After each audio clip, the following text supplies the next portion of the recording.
Welcome to the Creative Chats Podcast with Mike Brennan.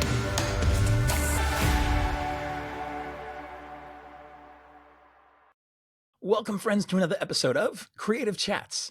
It's the podcast for artist makers and content creators where we talk about creativity, the creative process, and story. I'm your host, Mike Brennan. You can connect with me on my website, which is mikebrennan.me, and I would love for you to check out all the resources that I've created just with you in mind. Because I say this all the time, and I truly believe it, that when you create, we all win. I want to see you showing up consistently for your creativity, for yourself, gaining traction on those projects, getting those ideas executed on, and getting things out into the world, because you need to do that for yourself, but also other people are waiting for the things that you are going to create. And so I've created resources like the Daily Creative Habit Journal. There's a Daily Creative Habit free Facebook group. There's, of course, this podcast. And I have some more books and resources, as well as some creative coaching. If that is something that you might be interested in, you need some help, you need some assistance and some structure coming around you, I would love to talk to you about that. You can find all that on my website, mikebrennan.me, or go to dailycreativehabit.com for some of the resources straight away.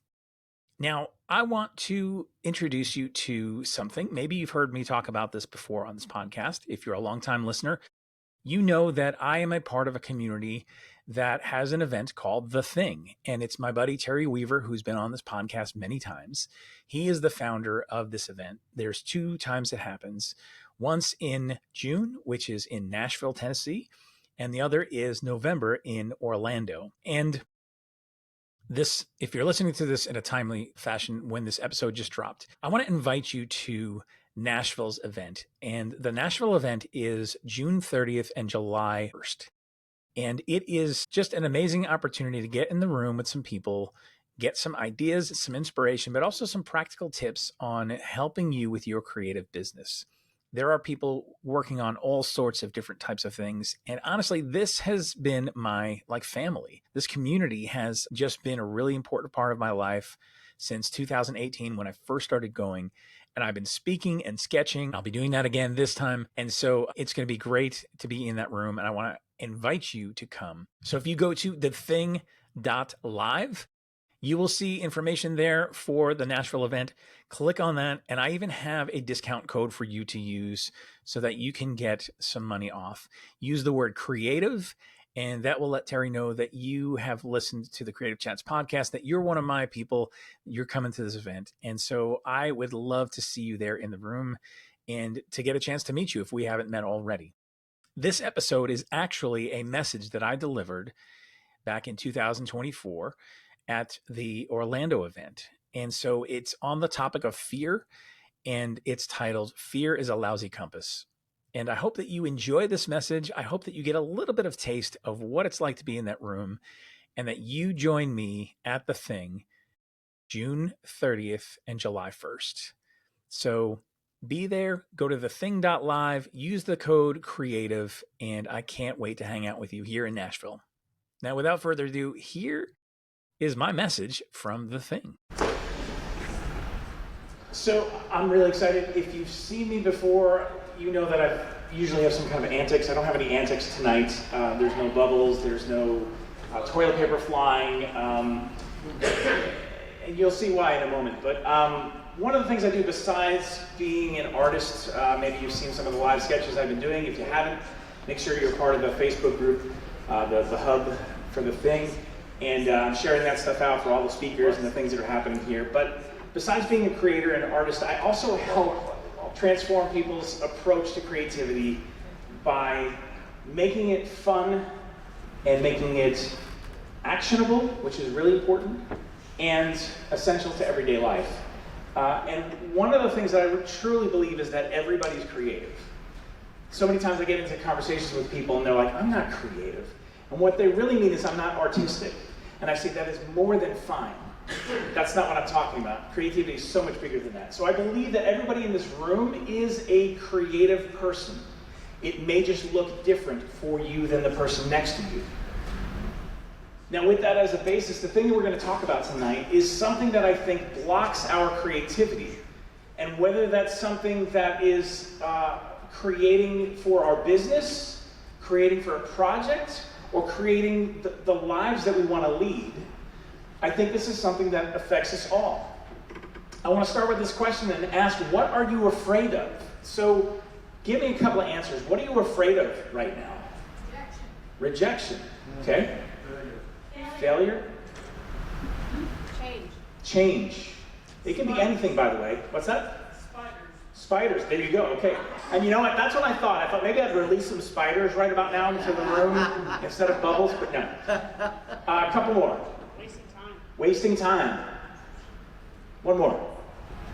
Plan not working out. Plan not working out. Yes. On top of all these things that are typically tied to what we're doing and the self-talk that happens to us, the narratives that we run with, there are sometimes other things that we're afraid of, like we're afraid of heights, we're afraid of, how many people here are afraid of crowd participation? That's a trap, because obviously you wouldn't raise your hand if you were afraid. You're welcome. So sometimes it's things like, fear of heights. Sometimes it's other things that we're afraid of that are more physical things, not necessarily just the psychological or emotional things. And I want to start today by telling you a couple of stories and really giving you an action point to walk away with tonight, because that's what I really love to do, is just really inspire and then give you some action steps to take away. Because I think you need both. I think you need to be inspired, to come around something, an idea with some stories, but then also you need to leave with some steps to know, what do I do with that? And that's always important to my own journey, and so that's what I try to do as I lead others. What am I afraid of? Well, I am afraid, not any long, well, maybe I am, but when I was 5, 6 years old, there were like 5 TV channels. I know it's hard to believe. And there were Saturday afternoon movies that would come on. And I was sitting in front of the TV, again, 5 years old, maybe 6 years old, and this movie comes on, Don't Be Afraid of the Dark. And I didn't really know what it was, and this isn't like I have bad parents or anything, right? I'm not like blaming or shaming or anything like that. It was just, is what it was. The TV was on, I plopped down, didn't know what it was, started watching, and if you don't know anything about this, it was like made in the 70s, and there's this family that moves into this house, and there's a fireplace that's like all bricked up and boarded up, and the woman decides, hey, we need to make this place our own, and this fireplace is bricked up, we need to take this down, I want to make this nice, right? And so she decides that she needs to take these bricks away from the fireplace. She does so, but in doing so, releases these little demon monkey things. And they were terrifying. They were absolutely terrifying.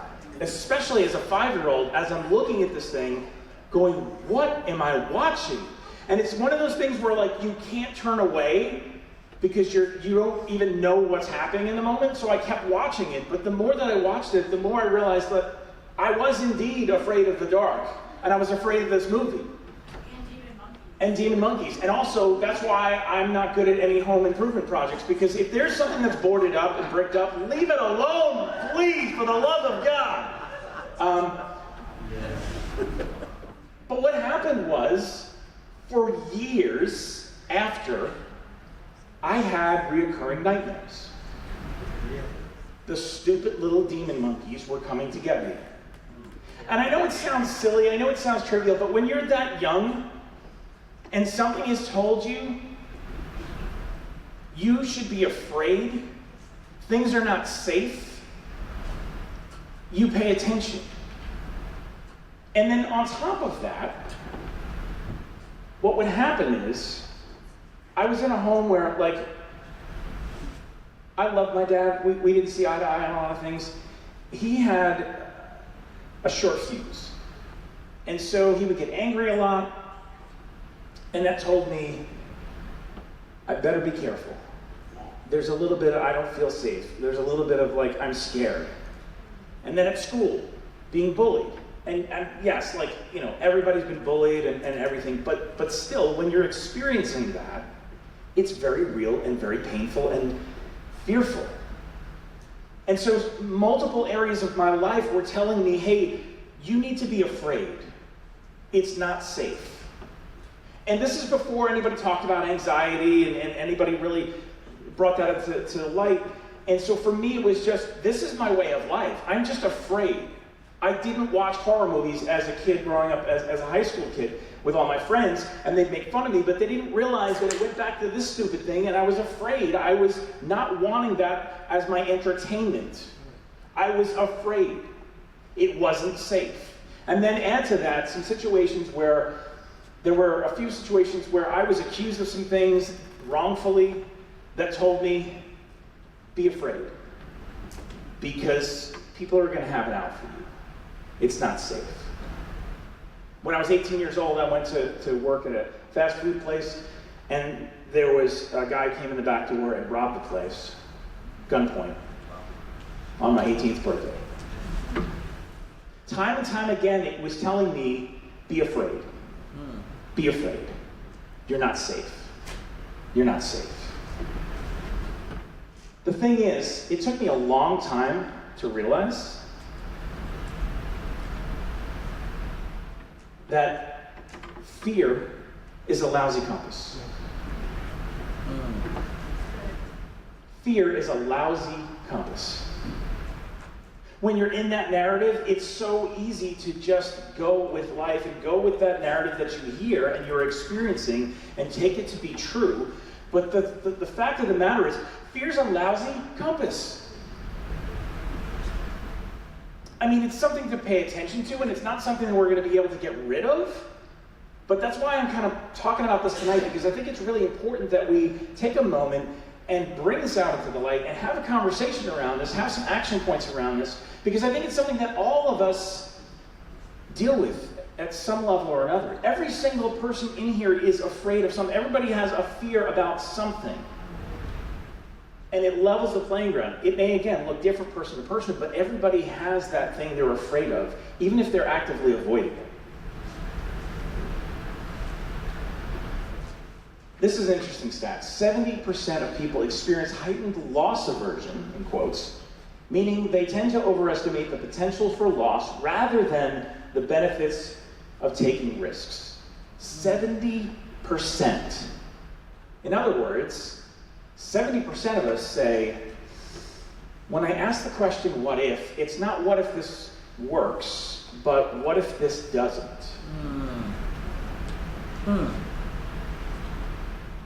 And when we're building things in a business, when we're looking to arrange things in our lives and create the life that we long to lead, and we have that narrative running in our brain telling us, what if this doesn't work? What if I fail? What if I try my hardest and I'm not enough? It's hard to change the narrative. And the fact that there's 70% of us who have this going into every new challenge, everything that we're afraid of, to automatically think about what could go wrong as opposed to what could go right. So the question is fear guiding us towards the life we want, or is it keeping us from it? Is it guiding us in the right direction? Because certainly fear does something. We all know that. We know what it's like to be afraid. We know that kind of like that nervousness inside. We know that we maybe start to sweat. We start to feel uneasy. We don't want to stay in that place emotionally or even psychologically, physically, any longer than we have to. And the only goal at that point is get out. Get safe. What is something that fear has kept you from doing? When we're talking about this stuff right now, for some of you, you've been thinking about writing a book. You have been talking about writing a book for probably 10 years. And right now in this room, you are actually no closer than 10 years ago. And a large part of that is because you are afraid. You're afraid it's not going to be good enough. You're afraid of the process.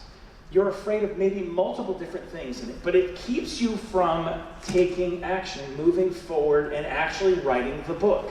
For me, when I was writing the book that Terry was talking about, Make Fun of Habit, it was my first book that was actually a written book and not an illustrated book. And the narrative that was running inside of my head was, who are you to do this? Like, you've done illustrated books, fine. Okay, you've proven that you can draw. You have some artistic ability, great. You've done a few books like that, cool. But what makes you think you can actually write a book with real words, less pictures, that's going to make a difference, and not just be something that gets thrown out there and forgotten immediately? That was a very real fear. Or some of you have a fear about launching a podcast. You've been thinking about it. You've been dancing around the idea. You've been, guesting on other people's podcasts. You've been asking all the questions about all the equipment and all the prep work, but you've been afraid to actually go ahead and do the thing, because that means you putting yourself out there. Yeah. Even more so than maybe you have before. Maybe you're afraid of that business opportunity that's come across your path right now. It's an opportunity, and you're looking at it and you're going, I don't know if this is, quote, the right thing. I don't know if this is going to work out. You go back to the 70% and go, what if this fails? What if this relationship falls apart? What if this leads to destruction rather than success? There are so many things that fear has kept us from. And I think it's about time that we call fear to the carpet and say, enough. Yeah. Like, enough. Like, when I look around this room, I'm like, there are so many people in this room, I think everybody in this room has something that they need to create that they've been stopped in their tracks on because of fear. And that when you push into, when you actually get to it and you create and you put it out into this world, not only is your life changed, but the people around you, because you have shown up and done the work. Yeah. But it's hard. The truth is, the way forward is the way through. When I first encountered this phrase, I hated it. Because I thought to myself, nobody wants that. Nobody wants to go through something. Like, hey, there's a bunch of monsters over there. There's an angry army. What we would rather do is strategize for a little while, figure out a way around it, and just kind of skirt the whole issue, take a shortcut. That's the safer route. That's the route we want. Less chaos, less confrontation, less fear and pain. But the truth is, so many times the way forward is the way through. We're not going to get to the thing unless we decide, I'm going to go. And I'm not going to wait for the courage, because courage comes when we act, not when we wait for it to come first. It happens through action. Yes, that says zipline help. How many of you here like zipline? You psychos. Okay. I have a fear of heights, and I was on a missions trip in Nicaragua.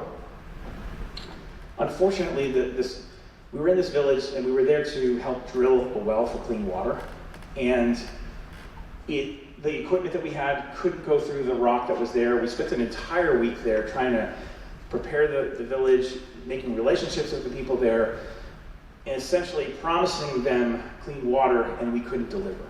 And we were devastated. And the villagers didn't understand really, and it was a hard week. And at the end of that week, the person who was organizing said, okay, we're going to go and do a kind of decompression day before we go back home, because I think we all need it, and we need to kind of just do something fun. I don't know who considered ziplining fun, but that's the thing that actually got voted on. And there we were in Nicaragua, a coffee field, and zipline above. And I'm thinking to myself, I don't think I want to do this. But as I looked around, I was the only one who was like, I don't think I want to do this. And so somebody told me, well, you can try it. And if you get to a certain point and you don't like it, you can just kind of don't continue. And I was like, all right. Sucker. Yeah, exactly. I was like, all right, I'll do that, Liars. They're all liars. So here we are, we're signing a form that I have no idea what it is and probably has no legal standing. It's in Nicaragua. There's no like guardrails, it's kind of like, the herd gets thin pretty quick there, you know what I'm saying? And they give you this like little girl bicycle helmet to put on and these workman gloves, and there's like a strap with a hook. That's really essentially what it is. And then they try and explain, and now I don't speak Spanish, but they're trying to explain, this is the idea, this is what you have to do, you hook over here, and then you go, and you have your glove, you hold it up so that you kind of don't put pressure on the line. And again, it's a workman's glove with maybe like a little piece of plastic or metal or something, but that's your break. And they're like, okay, what you need to do is, you need to go and just keep your hand like this, and then as you approach the tree that this line is attached to, gently press down and slowly stop and glide safely to the platform before you. And I'm like, have you people lost your mind? So I'm like, okay, but we're there, this is it. And I'm like, I said I would try it, I would do it. So I'm trying the first time, and I'm getting more and more afraid because I'm looking down and I'm thinking to myself, if something happens, I'm gonna end up in a hospital here, or there's just a narrative that's going dark pretty quick. So I get to this point and I'm thinking to myself, okay, I think I wanna tap out now. And they're like, oh, you passed the point at which you can tap out. You have to continue. And I'm like, are you kidding me? So at this point, I mean, I'm like kind of shaking a little bit, and I'm watching everybody else go, and then I get out there and I'm going, and they're like, remember, don't press down too soon because you'll get stuck, and don't press down too late because you'll slam into the tree. Great advice. So there I am, speeding along, and by the way, each line gets more and more difficult and more scarier, and so I'm like zipping in the zip line. That's true. And I panic. And I clamp down. And then all of a sudden, I'm stuck halfway. And I'm like, oh, this is what he said not to do. Now what? So what ends up happening is that the dude, the 20-year-old dude, calls to the other 20-year-old dude and goes, grande pollo. Now, I don't know Spanish much, but I do know that that's big chicken. I'm like, great. I'm dangling here like a piece of meat between these two trees, and he's making fun of me. How can this get worse? It gets worse. So he comes out and he goes, I'm gonna help you. I'm like, okay. So he straps me to himself, and then like is assessing something, and then he goes, wait. And he's got this bag and he pulls out this other strap with this other hook because he decides that I'm too big of a guy for just one strap. I need another strap. So now I'm like all discombobulated with two straps, and I'm like, this is completely embarrassing. And so everybody else has their photo. They're all like, doing the Superman pose and all like, smiling ear to ear. And I'm like, dear God, let me live. I managed to make it to the very last part of the zip line, and this is where they get sadistic because they let it go slack a little bit, and then they tighten it up and they go whoop, like that. So then all of a sudden you're like thrown by like they're throwing the line, and I'll tell you what, when I got to the ground, I unhooked and I literally kissed the ground, and it was like I am white as a ghost. I feel like the blood has been drained, but I did it. I faced my fear. And I said, never again. I did it, but I didn't need to do it again. I'm not stupid. But it taught me something, that sometimes the way forward is the way through. You don't have a choice to tap out. You don't have a choice to go around. You don't have another choice, but you have to go through, or you end up stuck, dangling in the middle between two places, in the gap. Fear is a signal, not a stop sign. I think so often we think when we feel afraid, it means stop. it is a red light, it is a stop sign. Yeah. But in fact, it just means, hey, pay attention. Maybe there's something we need to learn. Maybe there's something we need to lean into. Maybe there's a narrative that we've been believing that we need to expose and get rid of and realize that, no, I actually will be okay if I move forward. Fear is trying to preserve my life, but in this instance, my life is actually over there forward. I need to move towards that thing that's in my vision, the thing that I'm supposed to be doing, the thing that I was made to do is there, and I need to push forward even though I feel afraid. Pay attention, yes, but don't let it be a stop sign. The thing that I've learned again and again, every single time that I've faced something in the latter years of my life, has been the importance of action. Creating a bias towards action, repeatedly saying yes. Not in a sense where I'm not exercising wisdom, but in a sense where the more that you say yes to things, the quicker you say yes to things, the more you will move, the more that you will create this bias towards action instead of overthinking, instead of overanalyzing, which so many of us are so good at. And it's probably the reason why we haven't moved on the thing that we know that we're supposed to move on, that we should move on, the thing that is actually going to make the difference. And instead we tell ourselves that if we get enough strategies, if we get enough information, if we have enough experiences, then we'll be able to know what to do to move forward. When in actuality, tonight, right now, in your chair, you actually know what you need to do. You've just been afraid. And I say this because I've been there again and again and again. Every single time I've had an idea for something and I've said, man, wouldn't it be great to have a book? Man, wouldn't it be great to have a podcast? Wouldn't it be great to launch a membership? Wouldn't it be great to, fill in the blank, whatever it was? Every single time I had this sense of, I haven't done this before. What if I fail? What if this looks like a lot of the other things that I've created that have not gone anywhere, that have flopped? What does that say about me? And in that moment, I have a choice. And you have a choice. And it's, do I continue to take action? Do I continue to assess and move along and get quicker? Or do I play it safe and say that I'm, quote, cautious? You don't understand, Mike. Risk might be your thing, but I'm just being cautious. I do understand that because I've used that far too many times in my life. I hid under the word caution when really I needed to risk, because risk would bring me to a place that I couldn't get to otherwise. And sometimes, yes, it's a calculated risk, and hopefully you've thought through, and you've done your research, and you've done your homework, and you've had the conversations, but there still comes a point where you need action. What if fear did not stop you? Think about that for a minute. The thing that you've been dragging your feet on for so long, what if you actually did that thing? What would that look like for you? What would that mean for you, for your life, for your business, for the people around you, for your family? What would that look like? If you hang around me long enough, you know that I talk about something in the process that I lead people through called Daily Creative Habit.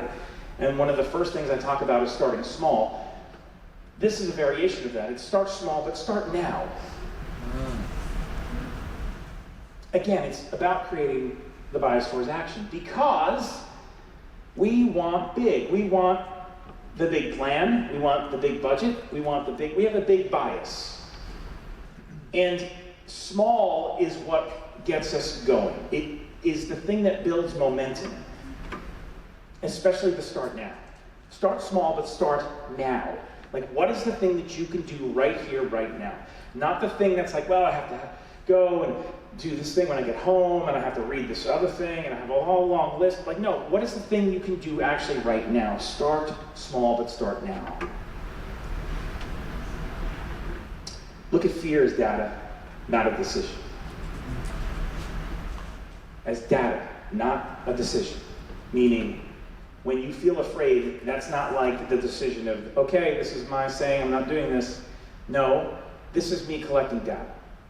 What do I need to know about this? What do I need to know about myself? What do I need to assess about maybe my biases, my lenses that have kept me from things in the past that I need to push through in this moment and actually grow so I can get to the things that I need to do. Embrace imperfection, sorry.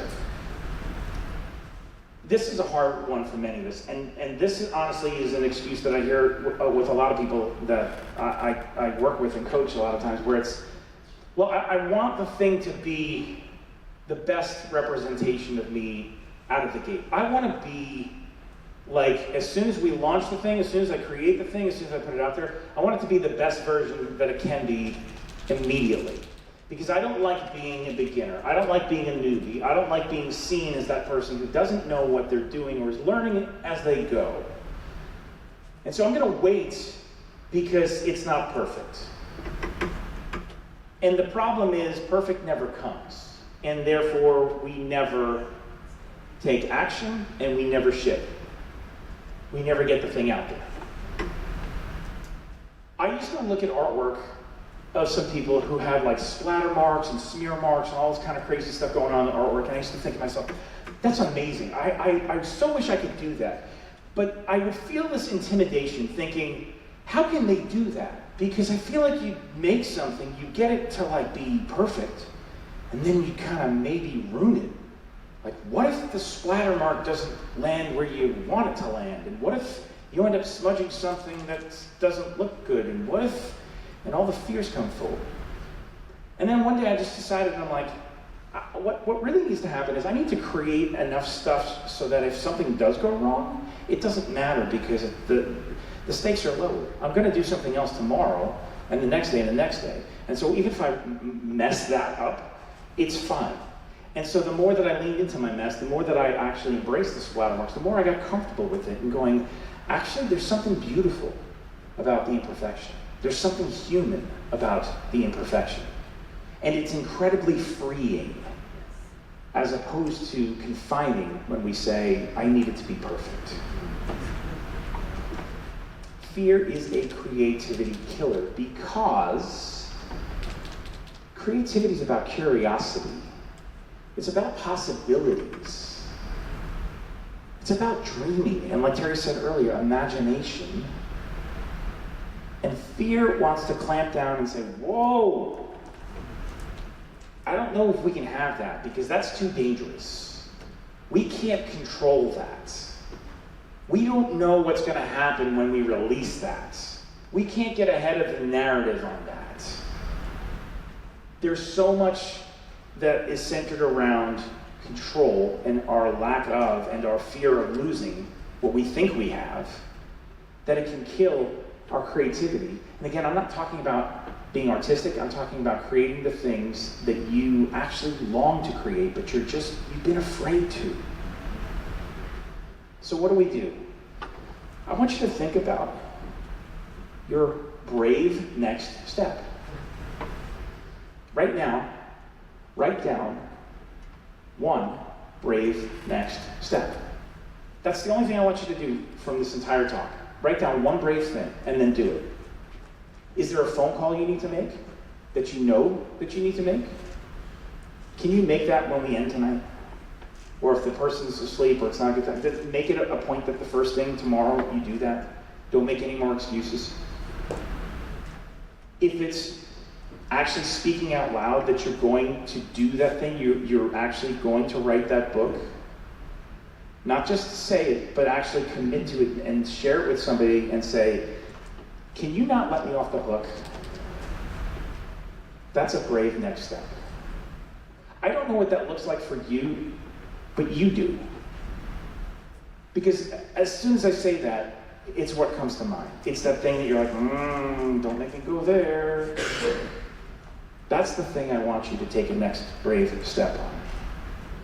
A small action can start big change. That's my story.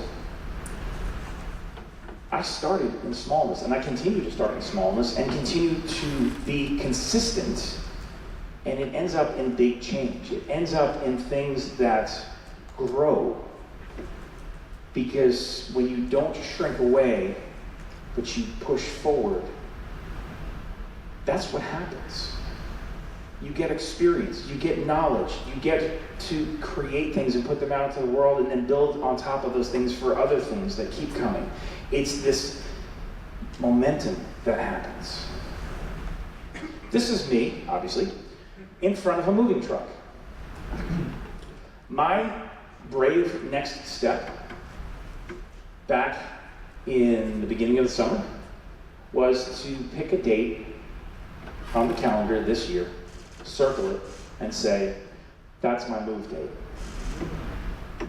And as soon as I did that, this whole backlog of, man, I've got all this stuff I need to pack, and I'm not really sure when to pack it because I still kind of need it. And I kind of don't really want to put roots down anymore because I'm going to be leaving, but I'm not really sure when. And all these scenarios that were all hinged on me not really knowing what I'm going to do and when I'm going to do it, and the anxiety that caused. Once I actually took one brave step and circled the calendar and said, that's the date, I said, okay, then what has to happen next? And I created a list of things that had to happen next and slowly started to attack that, but I had a direction. I was moving, and I wasn't just paralyzed by fear. Creating and building something meaningful requires risk. We can't get around it. We have to go through it. There are things that are going to happen as a result of you being here this weekend because you did the first action. You got in the room. You said yes to yourself, to being here. Keep saying yes. Keep building. Keep taking those next steps. Because fear is a very lousy compass. Thanks.